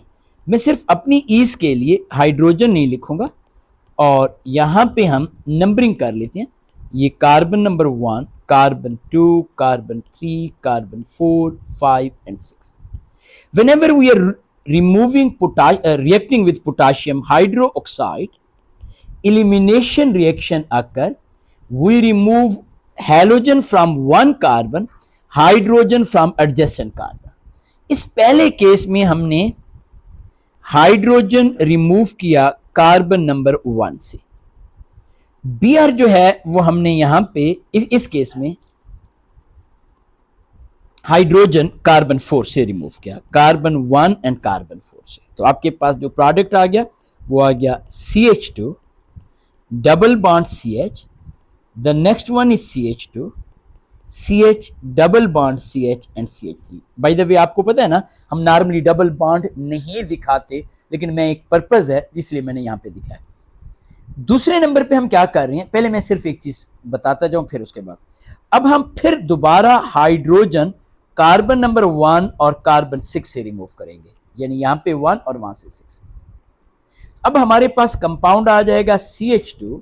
याद रखिएगा, whenever halogeno alkane react with alcoholic potassium hydroxide और sodium hydroxide, elimination reaction occur, we remove halogen from one carbon, OH from the adjacent carbon। तो अब पहले हमने यहां से हाइड्रोजन रिमूव किया, अब हम हाइड्रोजन यहां से, halogen from 1 carbon, hydrogen from the adjacent carbon. पहले हमने हाइड्रोजन 4 से रिमूव किया, अब हम 6 से। इसी तरीके से 1 और 3 से भी हम कर सकते हैं, पहले हम इसको 1 और 6 कर लेते हैं। CH2CH, CH2, हमारे पास 3 आ गया, CH2CH डबल। ओके, अब हम ये हमने कार्बन 1 से हाइड्रोजन रिमूव किया, यहां पे कार्बन 4, यहां पे कार्बन 6। मैं दोबारा से बता देता हूं, दोनों केसेस में हमने पहले Br के साथ ये वाला हाइड्रोजन रिमूव किया, लेकिन यहां से पहले ये वाला हाइड्रोजन रिमूव किया, ये वाला जो मैंने किया सर्कल, और फिर हाइड्रोजन 6। अब हम और ऑप्शन करते हैं, हम कहते हैं जी कि हमने हाइड्रोजन कार्बन 3 से रिमूव किया और दूसरे नंबर पे हमने कार्बन नंबर 4 से रिमूव किया। ये देखें जी, ये कार्बन 3 से और इधर कार्बन 4 से। अब आपके पास जो कंपाउंड आया उसका क्या स्ट्रक्चर बना, CH3 CH double bond CH, CH double bond CH and CH3। Okay, अब चौथे नंबर पे क्या है, हमने हाइड्रोजन कार्बन 3 से रिमूव किया, नेक्स्ट कार्बन 6 से। मैं बनाऊंगा लाजमी, ऑल दो इट्स ए रिपीटेड स्ट्रक्चर। ये देखिएगा CH3 CH double bond CH, CH2 CH double bond CH2। और से देखिएगा ये वाला स्ट्रक्चर और ये वाला structure, they are exactly same. इस कंपाउंड का अगर आप नाम लिखें, इस कंपाउंड का नाम लिखें, दे आर एग्जैक्टली सेम, हम इसको एलिमिनेट कर देते हैं। इसका वैसे मैं यहाँ पे नाम भी लिख देता हूँ। आपके पास 6 कार्बन एटम है, 1 2 3 4 5 6। आपके पास हेक्स 1, 4 डाइईन, और यहां पे हम आ जाते हैं, इसमें नंबरिंग हम यहां से स्टार्ट करेंगे। This is also hex 1, 4 di. अब इसका मतलब है 3 आपके पास अल्कीन बन गए। अब हम पहले अल्कीन की तरफ आते हैं। इस पहले अल्कीन में ये वाला डबल बॉन्ड जो है सिस ट्रांस शो नहीं कर सकता। Why not? Answer is very simple, carbon atom having double bond is bonded with a similar group, but this carbon can show cis trans. तो इसका मतलब है ये सिस भी हो सकता है, this compound can be trans as well. तो हम इसे एक के बजाय कितने कंसीडर करेंगे, 2 कंसीडर करेंगे। इस कंपाउंड में ना तो ये सिस ट्रांस शो कर सकता है, ना ही ये सिस ट्रांस शो कर सकता है। ये जो आपके पास कंपाउंड है जिसे हम यहां पे लिख रहे हैं हेक्स 1, 5 डाइईन, ये एक ही है, सिस ट्रांस शो नहीं कर सकता। ये वाला कंपाउंड, अब इसमें ये वाला डबल बॉन्ड भी सिस ट्रांस शो कर सकता है, ये वाला भी सिस ट्रांस शो कर सकता है, दोनों सिस ट्रांस शो कर सकते हैं। तो एक्चुअली तो आपको पता है हम ये फार्मूला पढ़ते हैं 2 to raise power 2 4 आना चाहिए, लेकिन this molecule is a symmetrical molecule. Symmetrical molecule में हम कहते हैं 2 to raise power n minus 1, 2 to raise power 2 minus this, तो 3 आ गया। रीजन क्या होती है, इसमें एक होता है सिस सिस, एक होता है सिस ट्रांस, एक होता है ट्रांस सिस, एक होता है ट्रांस ट्रांस। ये जो दो होती हैं, these two are exactly identical. अगर आपको इस कंसेप्ट में कोई कंफ्यूजन है, आप मेरी वीडियो देखिएगा, मैं यहां पे उसमें कमेंट्स बॉक्स में भी डाल दूंगा, हार्डेस्ट क्वेश्चंस ऑफ आइसोमर्स। इसमें क्वेश्चन नंबर हमारे पास है 29, पेपर आपके पास 1 नवंबर 2023, और वहां पे आपको टाइम स्टैम्प A20 के ऊपर इस सारे के सारे कंसेप्ट की एक्सप्लेनेशन मिलेगी। मैंने सारे के सारे डिटेल में स्ट्रक्चर बनाए हुए हैं जी। आप इसी साइट पे अगर एंड में देखेंगे, आपको टॉप लिंक के ऊपर कार्ड्स में भी नजर आएगा। मैंने वैसे कमेंट्स बॉक्स में भी इस वीडियो का लिंक डाल देना है। इसी हमारे पास लिस्ट के अंदर, प्ले लिस्ट के अंदर आपको हार्डेस्ट क्वेश्चंस ऑफ आइसोमर्स मिलेंगे। मैंने ये टाइम स्टैम्प भी बता दिया है, आप इस टाइम के ऊपर इस क्वेश्चन को बेशक चेक कर सकते हैं जी। हार्डेस्ट क्वेश्चन ऑफ आइसोमर में तो हमारे पास इस कंपाउंड के ये जो बना, इसके 3 बने, ये वाला सॉरी ये, तो 3, 1 एंड 2, टोटल आपके पास आइसोमर्स कितने आ गए, 6 आ गए। अगर आप वो वीडियो देखेंगे इंशाअल्लाह ताला आपको 100% समझ आएगी कि मैंने क्या बताया। अगेन ये क्वेश्चन भी मैंने वहां पे बहुत डिटेल में एक्सप्लेन किया हुआ है, लेकिन यहाँ पे मैं आप लोगों के साथ थोड़ा सा एक्सप्लेन कर देता हूँ। क्वेश्चन ये है जी कि कंसिडरिंग ओनली स्ट्रक्चरल आइसोमर, अब यहाँ पे ओनली स्ट्रक्चरल एग्जामिनर ने कहा है आपके पास the number of alcohol of each type C5H12O, अच्छा याद रखिएगा, टर्शरी अल्कोहल सबसे लीस्ट पॉसिबिलिटीज होती हैं, हम सबसे पहले टर्शरी बनाएंगे। मैं यहां पे आ जाता हूं, कंपाउंड का मॉलिक्यूलर फार्मूला है C5H12O। जब हम टर्शरी अल्कोहल बनाते हैं तो हम कहते हैं carbon atom having OH group is directly bonded with 3 other carbon atom. अब चैंपियंस गौर से देखिएगा, मैंने आपके सामने ये टर्शरी अल्कोहल बनाया, कंपाउंड में टोटल 5 कार्बन एटम है। 5th कार्बन एटम आप कहीं पे भी अटैच कर दो, यहां पे कर दो, यहां पे कर दो, यहां पे कर दो, it is the same structure, कोई फर्क नहीं पड़ेगा। So your compound contain only one type of tertiary alcohol. तो यहां पे ऑप्शन ए एंड बी जहां पे 2 लिखा हुआ है, हमने इनको एलिमिनेट कर दिया। Now we are talking about secondary. Secondary क्या होता है? आपके पास 5 कार्बन एटम है, 1 2 3 4 एंड 5। हम OH को टर्मिनल पे नहीं लगा सकते, हमने यहां पे अटैच कर दिया OH को। ये बेशक आप बाकी हाइड्रोजन एटम खुद बना लीजिएगा, थोड़ी सी मैं फास्टर पेस के साथ इसलिए करा रहा हूं, आई रियली वांट कि आपको ज्यादा। ये जो मैंने कंपाउंड बनाया, ये कंपाउंड हमारे पास आ जाता है पेंटेन 2। ये जो कार्बन एटम है, this carbon atom which is having OH group is covalently bonded with 2 other. वैसे आप इस OH की पोजीशन को भी चेंज कर सकते थे। ये आपके पास आ गया पेंटेन 3O। अच्छा बेटा, हाइड्रोजन आपने खुद लगा लेने, कोई ऐसा नहीं। इन दोनों को हमने क्या किया जी, this 2 are positional isomer.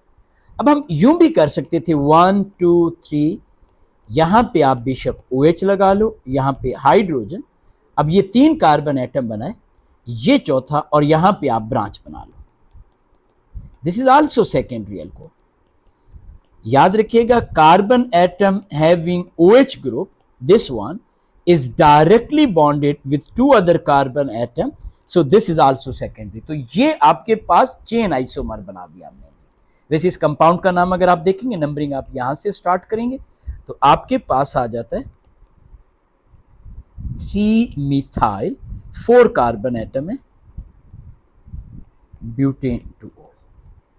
With respect to ये ब्यूटेन 2 पेंटेन 3O, ये चेन बन गया। तो 3 हमने सेकेंडरी अल्कोहल बना लिए।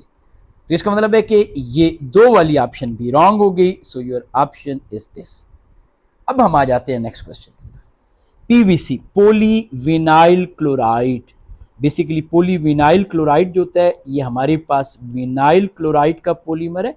विनाइल क्लोराइड जो होता है, इसे हम कहते हैं क्लोरोईथीन। जब कभी भी हम पॉलीमराइजेशन करते हैं, डबल बॉन्ड को ब्रेक करते हैं, तो आपने जब मोनोमर बनाने हैं, start from the left hand side, after every second carbon atom break the bond, you can clearly see this thing, ये हमारे पास मोनोमर है।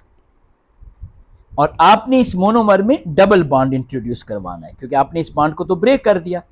तो ये देखें जी,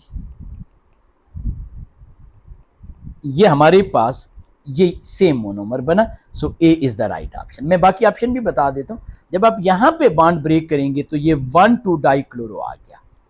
जब आप यहां पे आते हो, इस बॉन्ड को ब्रेक करेंगे तो बच्चे कहते हैं सर ये भी तो वही बना। लेकिन आप नेक्स्ट देखें, दिस मोनोमर, ये इथीन आ गया आपके पास। ये देखें ना, CH2, इसका मतलब है इसमें 2 डिफरेंट टाइप्स ऑफ मोनोमर है।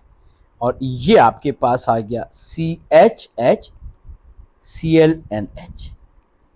जबकि PVC में सिर्फ और सिर्फ क्लोरोइथीन होता है। और इसमें आप देखेंगे तो अगेन हमारे पास 1,2 डाइक्लोरो आ रहा है। तो दिस इज आल्सो रॉन्ग। इसमें ये आपके पास 1,2 डाइक्लोरो सिस होगा और ये वाला ट्रांसपोजिशन पे है। तो इसलिए हमारे पास ऑप्शन ये आ गया। नेक्स्ट क्वेश्चन की तरफ आ जाते हैं। नेक्स्ट क्वेश्चन में एग्जामिनर हमें 2 इंफॉर्मेशन दे रहा है। एग्जामिनर हमें कह रहे हैं द पॉसिबल मैकेनिज्म ऑफ, और से पढ़ना है, एक्सोथर्मिक हाइड्रोलिसिस। रिएक्शन 2 स्टेप में कंप्लीट हो रहा है। So it must have 2 activation energies. 3 step में कंप्लीट होता, 3 एक्टिवेशन एनर्जी होती। अब दूसरे नंबर पे overall reaction is exothermic, mean product की एनर्जी कम होनी चाहिए। यहां पे आपके पास प्रोडक्ट की एनर्जी रिएक्टेंट से ज्यादा है। ये वाला आपके पास एंडो है, दिस इज आल्सो रॉन्ग। तो ये हमारे पास करेक्ट ऑप्शन आ गया। ये आप क्लियरली देख सकते हो, ये रिएक्टेंट, ये प्रोडक्ट की एनर्जी कम है। नेक्स्ट क्वेश्चन की तरफ आ जाते हैं जी। नेक्स्ट क्वेश्चन में compound W contain atom of carbon, nitrogen, hydrogen, 3 element है। Compound W react with HCl to produce propanoic acid. HCl के साथ प्रोपेनोइक एसिड बन रहा है, mean we are doing hydrolysis, तो इसका मतलब है प्रोपेन नाइट्राइल होना चाहिए। पहले नंबर पे अमाइन एसिड के साथ रिएक्ट करती हैं, एसिड बेस रिएक्शन होता है, अमाइंस आर बेसिक, नाइट्राइल होना चाहिए। चूंकि प्रोपेनोइक एसिड है 3 कार्बन एटम वाला, तो प्रोपेन नाइट्राइल होना चाहिए, ethane nitrile, this is also wrong, तो हमारे पास डी इज द ऑप्शन। अच्छा एक चीज याद रखिएगा, ये आपके पास नाइट्राइल है RCN, बेशक मैं इसी को प्रोपेन नाइट्राइल को लिख देता हूं CH3 CH2CN।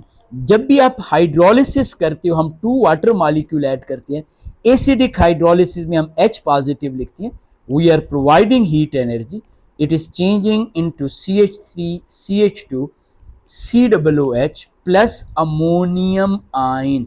अब HCl है तो अमोनियम क्लोराइड बनेगा। बेसिक हाइड्रोलिसिस में ये एसिड बेस के साथ रिएक्ट करता है, वाटर बनता है, तो बेसिक हाइड्रोलिसिस में हमें एक वाटर मॉलिक्यूल चाहिए होता है प्लस OH नेगेटिव। यहां पे भी हम हीट यूज करते हैं, इसमें जो हमारे पास प्रोडक्ट बनता है CH3 CH2 COO negative plus ammonia gas. असल में यहां पे भी 2 वाटर मॉलिक्यूल चाहिए होते हैं, लेकिन ये देखें ना, ये आपके पास जो एसिड है CH3 COOH, ये OH नेगेटिव के साथ रिएक्ट करके CH3 CH2 COO negative plus water बना रहा है। तो एक वाटर मॉलिक्यूल बना, 2 हमें रिक्वायर्ड थे, इसलिए हम यहाँ पे एक वाटर मॉलिक्यूल लिखते हैं। तो ये एसिडिक और बेसिक हाइड्रोलिसिस की इक्वेशन भी लिख लीजिएगा। काम A2 में ऑर्गेनिक केमिस्ट्री बहुत काम आती है, इसलिए पूरी की पूरी वीडियो लाजमी देखें और दुआ दीजिएगा इंशाल्लाह। चैनल को लाइक सब्सक्राइब लाजमी करना है। 2 reactions are described over here, 2-bromo-2-methyl reacting with NaOH aqueous। aqueous के साथ हमेशा हमारे पास न्यूक्लियोफिलिक सब्स्टिट्यूशन होते हैं, 2-chloro-2-methyl is heated with this। अच्छा मैं आपको ना पहले भी बता रहा था, बॉन्ड लेंथ इंक्रीज करने से बॉन्ड एनर्जी डिक्रीज होती है। तो डाउन द ग्रुप ये देखिए, ये कार्बन क्लोरीन है, ये कार्बन Br है, कार्बन Br की बॉन्ड लेंथ ग्रेटर है, बॉन्ड एनर्जी कम है, इट विल रिएक्ट फास्टर। तो पहले नंबर पे तो आपको पता होना चाहिए कि 1 which is 2 bromo, it will react faster. तो 1 इज रिएक्टिंग विद फास्टर, तो यहां पे 2, इन दोनों को हमने इलिमिनेट कर दिया। अब the problem is with the percentage composition. अब जब हम परसेंटेज की बात करते हैं, तो एग्जामिनर हमें कंपाउंड दे रहा है कि 30.18। पहले तो आप इसकी इक्वेशन लिख लीजिएगा। इक्वेशन क्या लिखेंगे, एग्जामिनर हमें कह रहा है 2-bromo-2-methyl आपके पास ब्यूटेन, तो ये देखिएगा आपके पास CH3C, यहां पे हमने Br, ये CH3, ये CH2 and CH3। Aqueous solution है, न्यूक्लियोफिलिक सब्स्टिट्यूशन रिएक्शन हो रहा है, हम यहां पे लिख रहे हैं हीट अंडर रिफ्लेक्स। प्रोडक्ट आपके पास क्या बन रहा है, CH3COH, over here is CH3 CH2 CH3 plus आपके पास आ जाता है Br नेगेटिव। वैसे न्यूक्लियोफाइल जब भी लिखते हैं lone pair of electron last में लिखिएगा। आपका थ्योरी का पेपर हो गया, लेकिन आपको A2 में भी ऑर्गेनिक में ये सारी चीजें याद आएंगी। एग्जामिनर हमें इसकी अमाउंट दे रहा है, इसका एग्जामिनर हमें अमाउंट दे रहा है 30.18 ग्राम। इसकी एग्जामिनर हमें थ्योरेटिकल यील्ड बता रहा है और वो बता रहा है 12.32 ग्राम, सॉरी एक्सपेरिमेंटल यील्ड, क्योंकि थ्योरेटिकल यील्ड होती है on the basis of calculation, experimental होती है which is provided in the question, which is always obtained by the experimental data. अच्छा सबसे पहले हम इस कंपाउंड के मोल फाइंड करते हैं। Mole of 2-bromo-2-methyl butane is equal to its mass 30.18 divide by it's MR। इसके टोटल कार्बन एटम कैलकुलेट करें 5, हाइड्रोजन एटम आपके पास 10, Br, इस सब को आप कैलकुलेट करोगे तो आपके पास, बल्कि इसने दिया हुआ है हमारे पास MR, एग्जामिनर हमें कह रहा है 150.9। ये क्वेश्चन को देखिएगा, 150.9।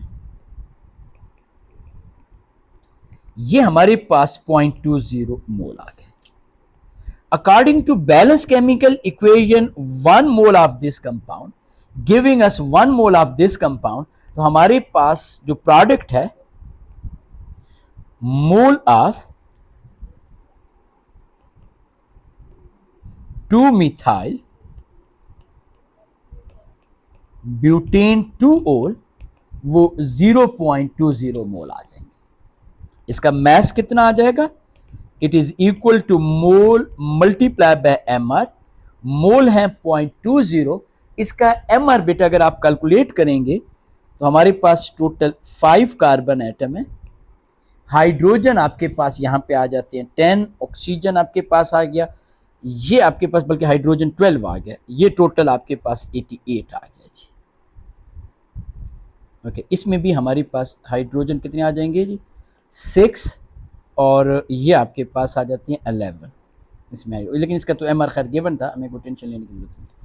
अच्छा, इसका 88 है, 88 से मल्टीप्लाई करेंगे, this is 17.6 gram.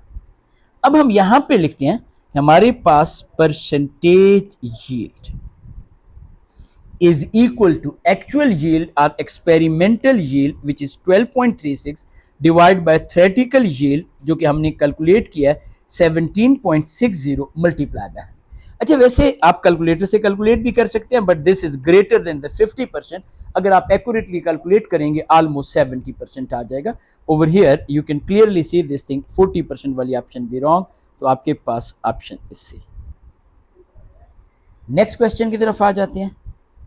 Next question में हमें एग्जामिनर कह रहा है कि an alkene P react with excess of hard concentrated KMnO4, methyl propanoic acid is the only product. अच्छा, एक चीज याद रखिएगा, पहले तो मिथाइल प्रोपेनोइक एसिड का हम स्ट्रक्चर लिख लेते हैं जी। ये देखें 1 2 3, ये C double bond OH, over here we are having CH3।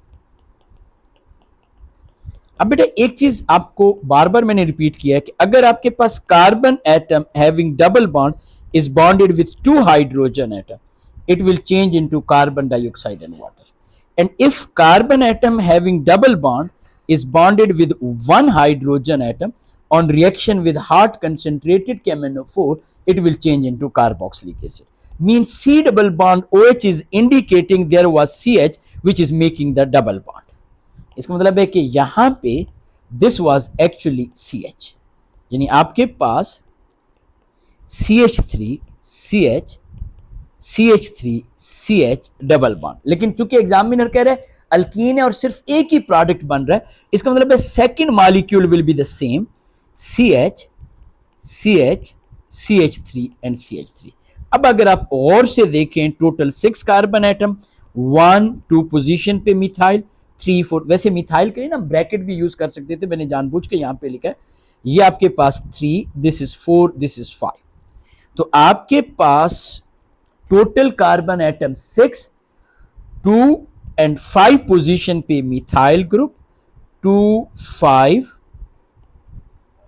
Di methyl hex 3ene। बेशक आप इस कंपाउंड का रिएक्शन करके देख लें विद हार्ड कंसंट्रेटेड KMnO4, हम डबल बॉन्ड को ब्रेक करेंगे, CH को COOH में चेंज कर देंगे। तो यहां पे मैंने आपके सामने डिटेल में बता दिया जी, हमारे पास option is A. Next question में एग्जामिनर हमें दे रहा है जी 4 substance are listed, which substance are the possible product of free radical substitution between ethane and bromine. अच्छा, एक चीज याद रखिएगा, फ्री रेडिकल सब्स्टिट्यूशन में हाइड्रोजन नहीं बनता। बाकी 2 प्रोडक्ट मैं आपको बताता हूं। देखिए बेटा, आपके पास ये है CH3 CH3, लेट्स से ये Br फ्री रेडिकल है, ये हमारे पास प्रोपगेशन स्टेप है। तो आपको पता है हमारे पास CH3 CH2 free radical plus HBr बन जाएगा। अब ये जो हमारे पास फ्री रेडिकल है टर्मिनेशन स्टेप में, ये प्रोपगेशन है। वैसे इस साल आपको पता है आपके पेपर में भी फ्री रेडिकल है, ये टर्मिनेशन स्टेप में Br फ्री रेडिकल के साथ मिलके CH3 CH2 Br बना सकता है, वो इतने नहीं दिया। अच्छा, दूसरे नंबर पे HBr ऑलरेडी यहां पे बन गया जो कि हाइड्रोजन ब्रोमाइड, और ये भी हो सकता है CH3 CH2 free radical reacting with CH3 CH2 free radical and they change into butane. हमारे पास 1 and 3 are the correct option. C is the right answer. Next question की तरफ आ जाते हैं। एग्जामिनर हमें यहाँ पे बता रहा है द स्ट्रक्चर ऑफ टेस्टोस्टेरॉन, आपके पास which statement are correct? The carbon 1 and carbon 2 can be oxidise to potassium dichromate. अच्छा, ये आपके पास कार्बन 1 है, it's ketone,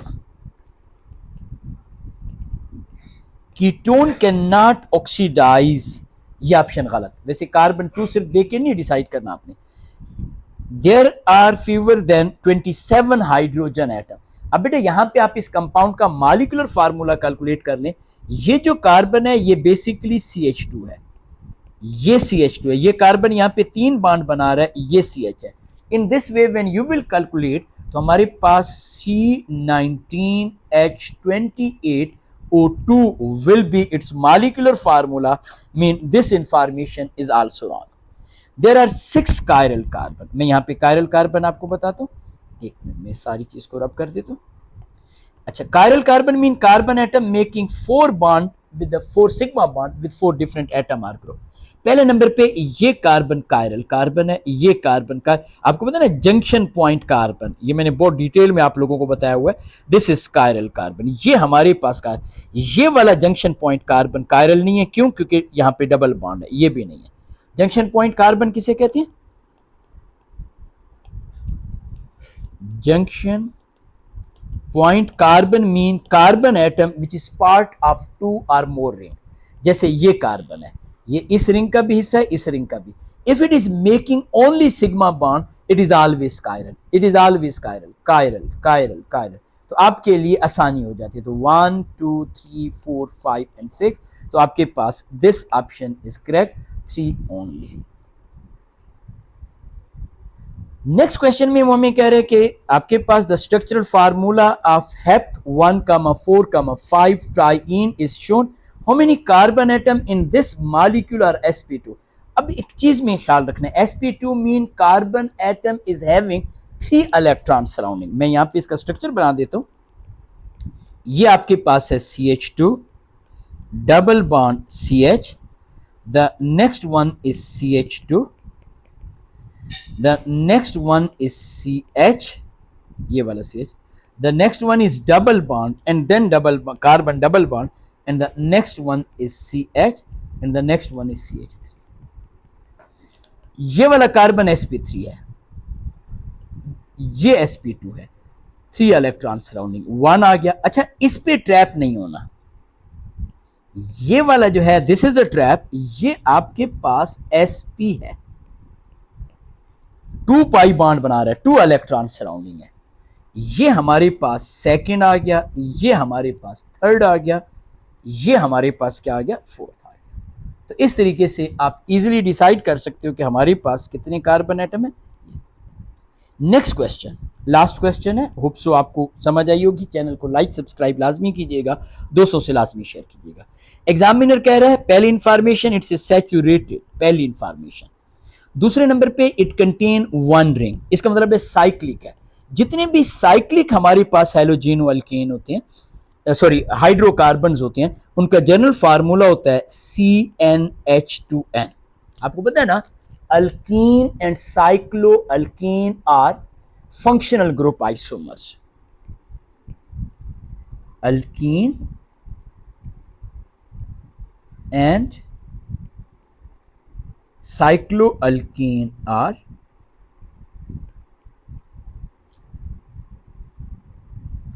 functional group isomers। इसका मतलब है कि they have same formula CnH2 and general formula।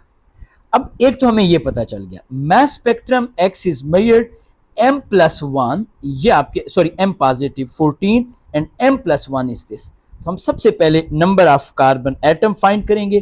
क्या फार्मूला होता है हमारे पास? रिलेटिव,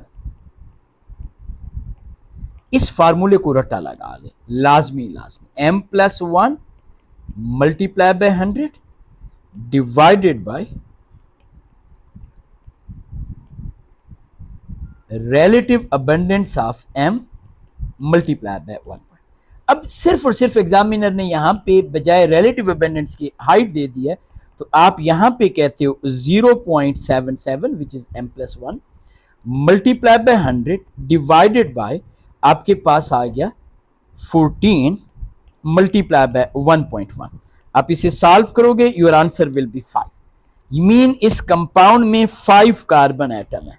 अगर इस कंपाउंड में 5 कार्बन एटम है तो इसका जनरल फार्मूला CnH2n के मुताबिक C5H10 होना चाहिए। C5H10 is 70, C is the right answer. अब बेटा आपने मुझे बताना है कोई भी कंफ्यूजन, कोई डाउट, कोई और specific paper which you want me to explain in detail. Thank